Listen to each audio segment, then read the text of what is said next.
Protests in Athens have turned violent on the first day of a 48-hour general strike. Scores of police and protesters have been injured in demonstrations against the government's planned spending cuts and tax rises.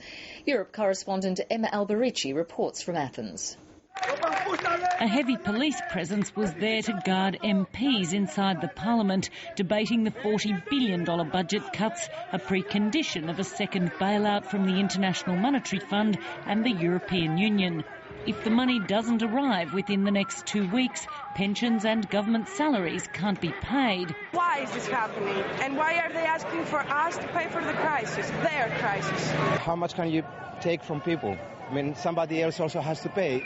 On the streets, frustration gave way to fury, and soon it was on for young and old. Some came prepared for the worst, donning masks as riot police fought back, firing round after round of tear gas, but thousands stood their ground.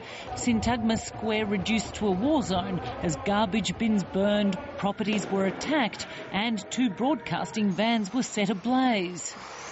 Protesters have actually brought picks and axes with them to cut away parts of the masonry and stone from the buildings to hurl. It's hard to see how this situation could get any worse, and yet there are still 24 hours to go before the Parliament will have to ultimately decide whether or not to inflict more economic pain on these people.